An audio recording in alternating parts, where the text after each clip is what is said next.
Hi, I'm Tom, and welcome to another episode of Tommy's Trains. When I was a kid, most of the people I knew who were getting train sets were these, the cheaper General Mills, MPC, Fun Dimensions, however you want to call them, train sets back in the 70s. I remember one of my friends working on a railroad set, and we were excited to have it. The buildings were cardboard. The train was kind of cheap, plasticky. The cars only had four wheels. The trucks only had four wheels, so they didn't. The trucks didn't articulate. They were pretty cheap, but a lot of those train sets back in the 70s were geared specifically for little kids, like the Working on the Railroad series. And one train set I want to get one of these days is one that Johnny Cash had advertised about. Well, there's actually two of them that he had. One was the Black River Freight, and you see him kind of carrying it, and I'll pop that up here for a second so you can see that commercial. If anybody loves trains, it's me, Johnny Cash. You know, if your boy's under 10 like mine is, he needs a big Lionel like this Black River Freight.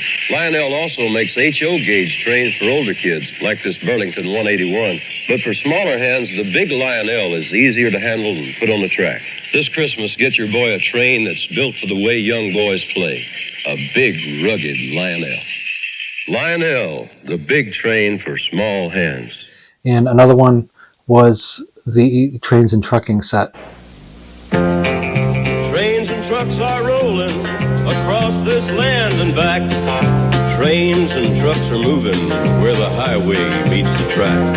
And here they are in Lionel's brand new Trains and Trucking sets for your kids. Everything here is included. Cranes at work, cargo, track, buildings, big trucks, and big trains for small hands to play with. It's Lionel Trains and Trucking, where the highway meets the track.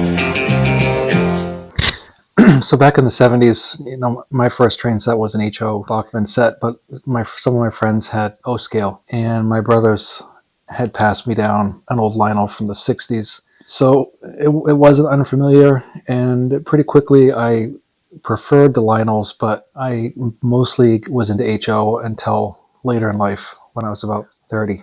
And then I was getting the newer stuff at the time. And as you've seen in some of these videos I've put out, I've showed you some of those older things that I got back in the old days, and also some of the stuff I got back in the early 2000s, to include some of the stuff now with the Lion Chief. And a lot of the Lion Chief stuff is great. A lot of people love it. A lot of people are really into it, but I find most of the time people are into what they had when they were kids. So in 1969, 1970, the Lionel Corporation was in trouble, and they were basically bankrupt. So General Mills, with deep pockets, bought the license and started taking over production in Mount Clemens, Michigan. So General Mills really kind of pushed to get everything as much as possible ready for the Christmas 1970 season. And they owned Model Products Corporation, who built like model kits. And so they were kind of supervising the Lionel trains at the time. So the 1970 catalog was not pictures. It wasn't actual physical pictures of what was available. They were all like, artists' renditions of what was going to come out for that year. And a lot of them were, let's just say, they were over enthusiastic about what they were able to get out, because a lot of the stuff in the catalog wasn't actually produced. So for a couple of years, MPC, Model Products Corporation, was making these trains, and that became Fun Dimensions. So you'll see a lot of these trains say Fun Dimensions on them, and I've got a Fun Dimensions set that I'm going to show you here in a second. We'll get into this a little bit more in some of these other episodes as we come up, but one of the things I remember just barely, I was born in 72, so that we had a big thing here in town, and of course everywhere, for the 1976 for the Bicentennial, so 75, 76. Well, 1975, Fun Dimensions was putting out as much commemorative stuff as they could. So it's also the 75th anniversary of Lionel Corporation. So they had two really big train sets that came out, 75, 76. One of them was this train set here, and I don't have all the cars. I only have the locomotive and the caboose. And maybe someday I'll get it, but it was a 15-unit set. It came with this U-36B locomotive here, and So these were a commemorative series, and they were all painted up for the Bicentennial, red, white, and blue. So Spirit of 76 diesel. We'll take this out in another episode and talk a little bit more about it. And then this Frisco Spirit of 76 caboose. So this was an actual train. So a lot of times Lionel was putting out locomotives that weren't really specific. They weren't really like trying to mimic a real train, but in this case they were. This was a real train that was during the Bicentennial, and it was a 15-unit set, and so it had a locomotive, a caboose, and the 13 box cars for all the 13 original colonies, and I don't have any of those, but maybe someday. Being from Maine here, my favorite Bicentennial, this says limited special Bicentennial edition. This is a GP9 Bangor, and a rustic diesel engine and matching caboose. It's a GP9. It's a special Bicentennial limited edition, and it's a 6-8665. So this was a really fun train, and we'll talk about this in another episode, but I'm kind of like introducing you into this NPC little bit that I'm gonna have here for a couple of episodes. So 1970, it was the first year they came out with these, and so a lot of people were not happy about the quality, but a lot of people were. So the people who were like HO and N-scale model railroad enthusiasts, they weren't really excited about these because these are the toy trains, like the old tin plate stuff, and so people looked down upon the people who are playing with trains, and I guess sometimes they still do, I don't know. But in 1970, a lot of the people who were growing up in the 50s and had those post-war sets were starting to have their own families, so they were pretty excited that the Lionel name was still there, and they were able to buy train sets for their kids. So the first couple of years when they made trains, they didn't really make a lot of pieces and parts. They basically made train sets, and then they would just take some of the parts that were in these train sets and sell them individually. There wasn't a lot of like operational stuff. There wasn't a lot until they really got going into the mid to late 70s.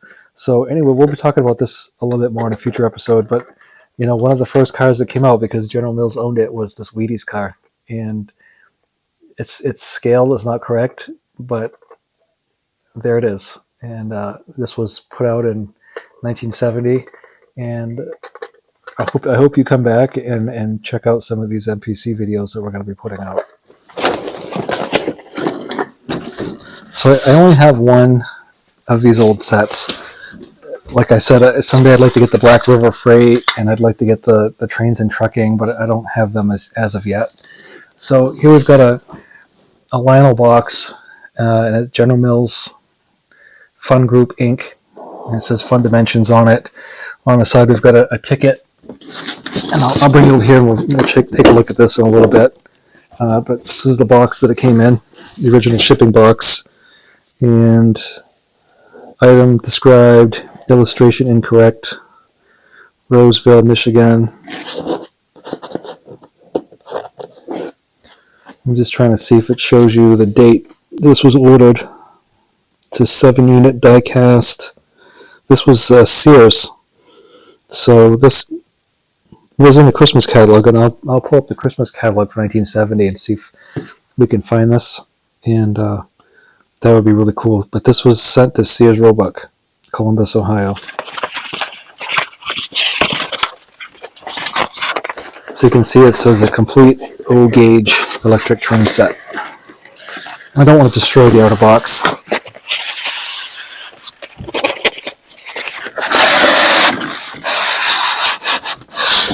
So, sometimes I talk about the styrofoam boxes that we have now, where everything comes in these styrofoam. Well, the original ones from the 70s were styrofoam also.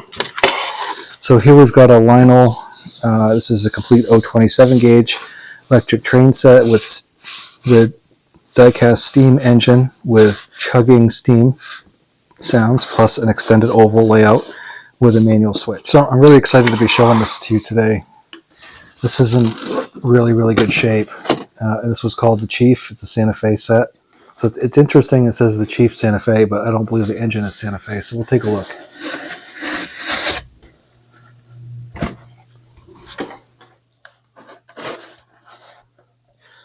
So it's interesting. They called this set the Chief Santa Fe, but it's actually a Jersey Central set. So it's kind of interesting to me how they did that. We've got everything's Jersey Central. So we'll get to that in a second. But a lot of people like to slam on the MPC stuff, and I do sometimes myself. But really, if it wasn't for MPC, if it wasn't for General Mills, there probably wouldn't be Lionel now. And like I always do, I'll bring it over here and we'll take a look at this after. But so the new Pullmore motor, engineered for longer life with greater pulling power, smoother startup, quieter running, self-lubricating, and tested for dependability and built to stand up to plenty of rugged use. New easy fit tracks with realistic wood grain, mar-proof ties, and precision fits for easy setup. The fast angle wheels, rolling stock wheels, are tapered for self-adjustment on curves, actual differential action, lower friction, less derailing, longer life. New needle point bearings, jewel type freewheeling action, provides virtually frictionless operation. More than 5 times as many cars can be pulled. The super detailing, true to life jewel type detailing, super realistic, and underframes. And of course, they saw the Wheaties here in the General Mills and all these things with brilliant, durable road markings. The box here it's in really good shape. Very colorful. Reminds me of pretty much everything in the 70s. Just had a bunch of pictures, and this is really got a lot going on. So here's our paperwork in here.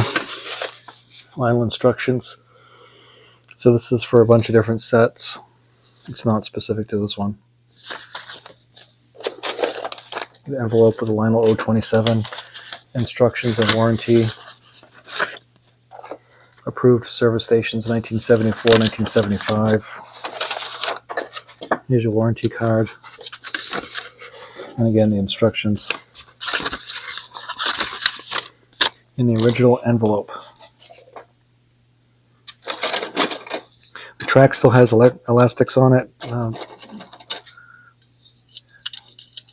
All our track is brand new. No Mars on it, no nothing. Just like it was the day it was born.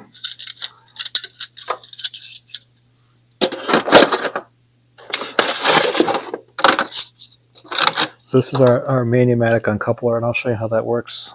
Here's our logs.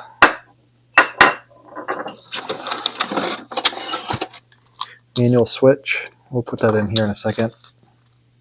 With our bumper. What I think is really cool about this set is this one has a switch and or a turnout on it, and a lot of those sets didn't have this. And you can see this the cord here still has its original tape around it. Here's our transformer. We'll try it out, see if it works. So these right here, they had a place where you could put screws, and then you just kind of set it in there like you're hanging a power strip or something. So you could hang it on the side. And not a lot to them.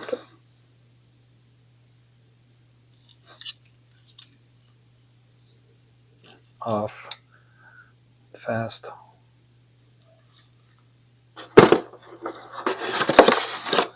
Here's our lock on. Our wires. Still have our original wires here. So I'll put this off to the side, and we'll take these pieces out and we'll go through them together. And like I said, I'm really excited to have this to show you. So in this manual here, it tells you to have Dad do this and Dad do that. So that's really it's really cool that have Dad strip the insulation. Really cool stuff. This locomotive right here is a 240, and it's really heavy. It's got an E-unit on the front behind the stack, like a lot of them did at that time. But this one has an automatic reverse on it, meaning you just leave this here, and when you go back to 0 on the throttle, it'll change the direction of the locomotive. So we've got the can motor in there, that Pullmore motor. You get your pickups, metal wheels on here. Your side rods are pretty detailed. It's a cute little train. It's just a 240, and so we got the stamped on numbers. You know what's cool is this whole thing is die cast. The cab, there's no plastic on the cab. There's not one plastic thing on this entire locomotive. It's all metal, and I like it. I like it a lot. And it's one of those things that a little kid can grab it, pick it up, and put it on the track, take it off, and they're not going to have a handful of parts. So the side rods, like I said, are really pretty realistic. And they didn't have the traction tires back then. That wasn't a thing. But the fact that this whole thing is metal is awesome. So we'll just set that on the track here for a second. So the track pins for the switch were in a separate little pouch here. And we'll open this up for the first time.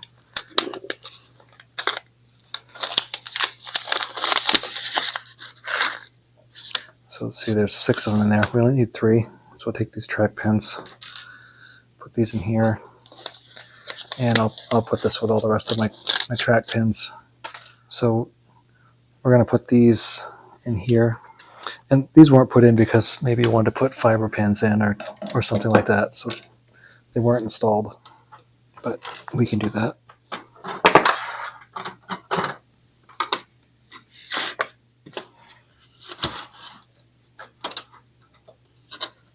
Good thing about brand new track is it's tight and not worn out yet. So this set came with 8 sets or 8 pieces of straight track and 8 curves. A lot of them only came with 4 or 2 or none. So plenty of track came with this. And what I think is the coolest thing is, the sounds of steam. Tyco had pretty much the same thing. It was the sound of steam car, and it basically was just this little roller thing. And as it went down the track, it's like there's some little beans in there or something, and you'll see. I think it's pretty cool for the time. Now, one thing I want to mention too is most of the cars, like the Tender, has metal wheels on it, and there's no steam whistle in this. It just has the sound of steam.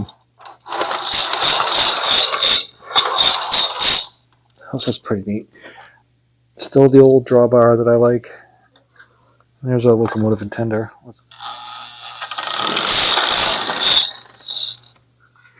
So the first car we have is this Republic Steel gondola, and it's a scale 50 feet by looking at it compared to the newer ones.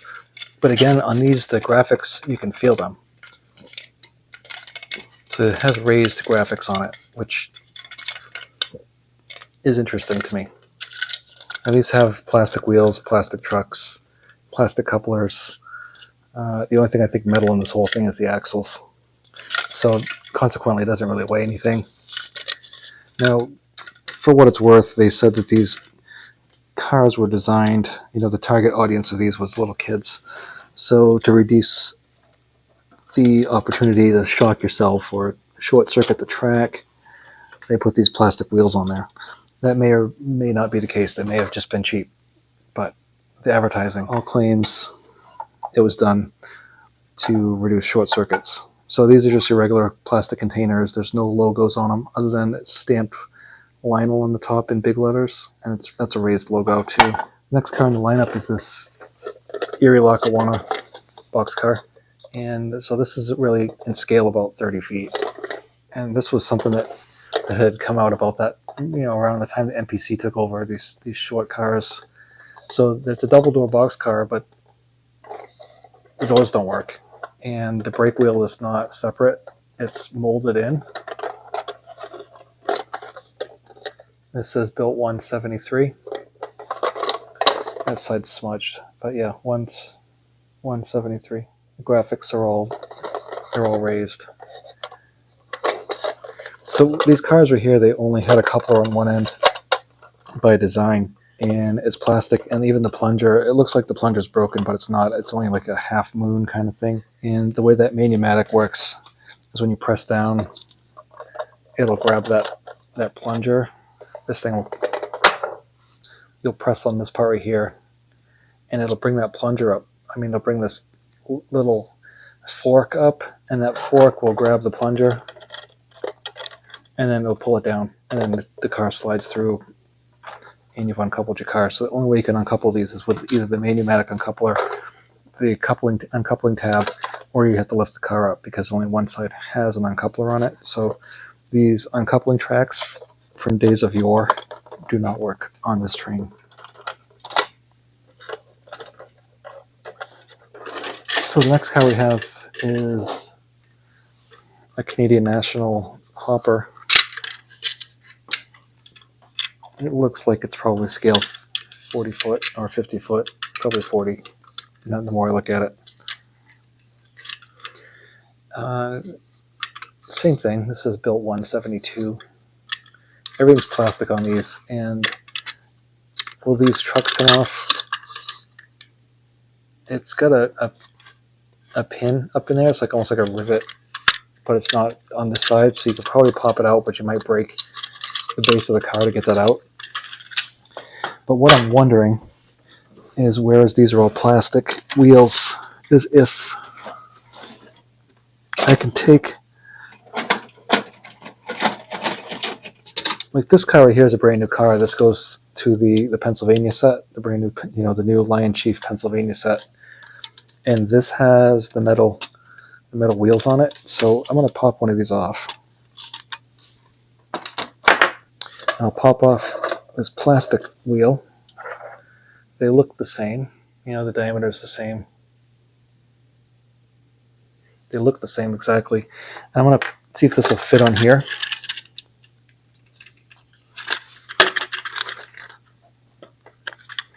It fits in there perfectly. Let's see how these needle. Well, one of the things I wanted to show you too is these needle point bearings on these, and this is a carryover to HO or a carryover from HO. I'm not sure, but it's basically like a nail at the end. It's pointed all the way around. So instead of having like a piece of cut off nail, it's like the nail with the point on it. So that's the needle point bearing, and they call it differential action. When it goes around the corner. But so these metal wheels will fit perfectly on here. And that would give it more weight. So if you could maybe drum up a set of wheels, you could add some weight that way, if that was something that was important to you. In a lot of instances, these old trains that I get, I take them out of the box for a little bit. I might play with them a little bit, but then I put them back. These aren't something that I leave out. So this set you're looking at right now is going to get boxed back up when I'm done. So really interesting, though, that after all these years, 50 years later, the wheels for the new Lionel trains will fit on these MPC cars. So again, they said they made plastic wheels to prevent short circuits. May or may not be true. The next car we have is this Pittsburgh and Lake Erie flat car, P&LE. And this was built in January of '73. This comes with these little rack, I guess, things you push in.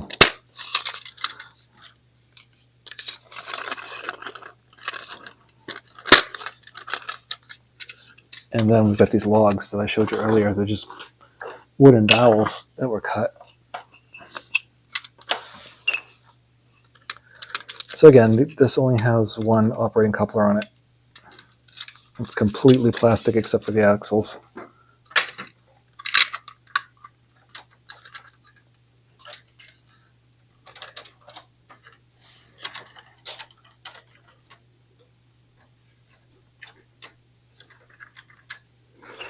Put our logs on there. And then the last car we have, of course, is our caboose. Jersey Central, radio controlled, built 173 by Lionel. And this, I don't understand what they were thinking when they made a lot of these cabooses back in the day. They didn't have an operating coupler on the back, just the front, which was really odd to me because cabooses have couplers on both ends. But this caboose actually has metal wheels and trucks on it. The coupler is plastic, but everything else is metal. So that's kind of interesting. Obviously, there's no pickups, so it's not lit. This has a metal plunger on it, so you could use the uncoupler, the electric uncoupler.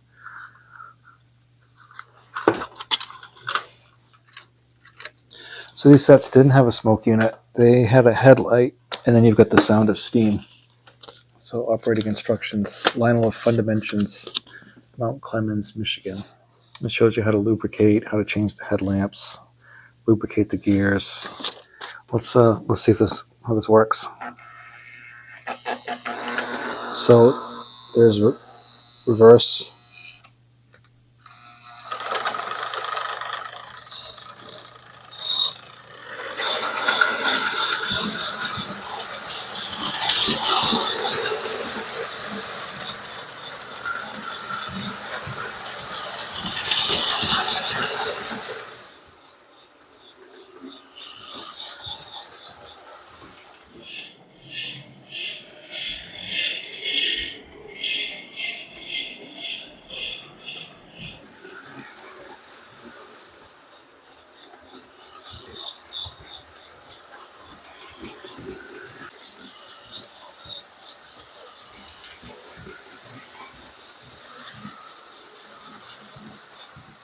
So here's our tender. It's got metal wheels on it, and this right here is the sound of steam. It's got a rubber track on it that just rolls on the middle rail, and it's got some beans in it or something that makes that rattling noise to make it sound like, the chug chug. And this is a different style of tender than some of the other ones we've got. Like, for example, this one here, or any of the ones on the 442s. This right here is about the same size as that 040 Santa Fe that I showed you in the Santa Fe work train set.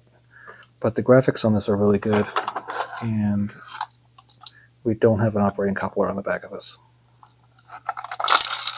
On the couplers that don't operate, it's almost like they put the coupler on upside down because you can see the ribs on it.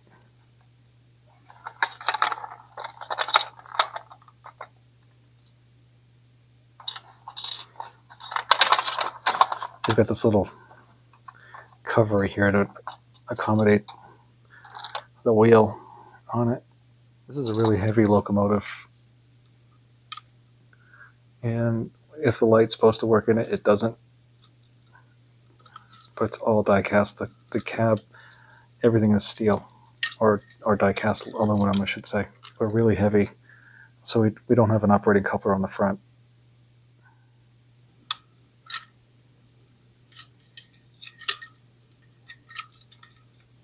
Canisters, really nothing to write home about. Plasticky, toy color. Republic steel, very popular gondola for the MPC era, molded on brake wheel. Really light. We've only got couplers that operate on one side. You can see right there. So, like I said, the way that works is that main pneumatic uncoupler. You can see almost like this little slot right here. When you push that down, it will reach up and grab that, and then when you let go, it'll pull this plunger like that to release.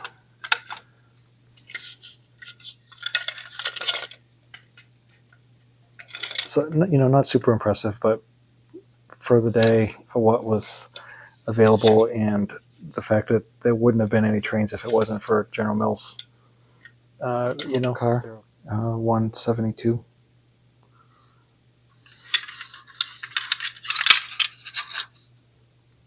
Again, just your one operating coupler on there.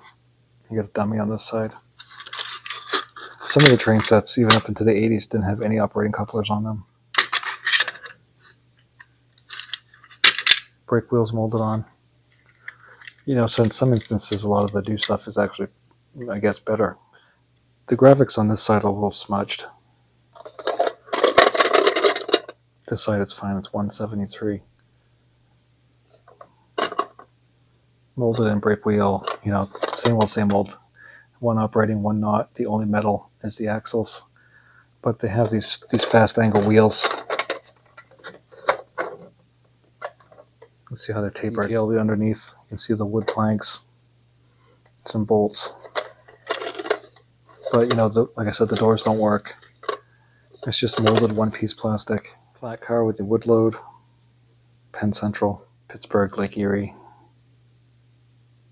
Built 173. Again, these were designed. Their target audience was kids, and dads who had the post-war trains in the 50s were starting families, so they were buying this to play with their kids.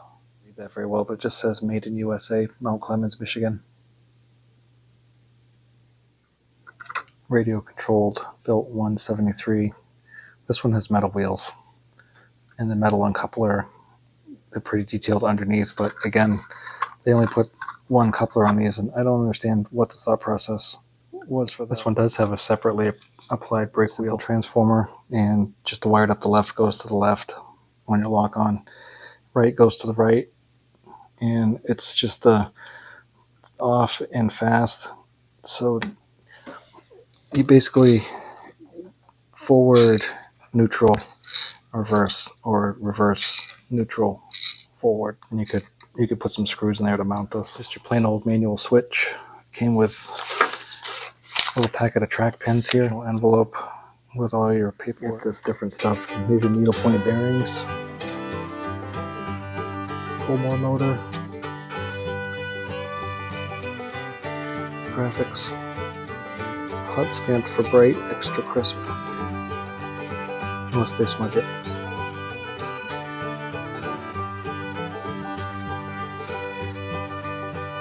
Tracks,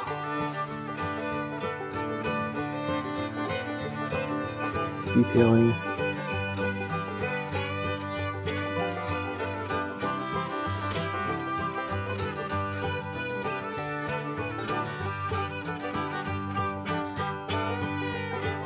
fast angle wheels, easy rolling action,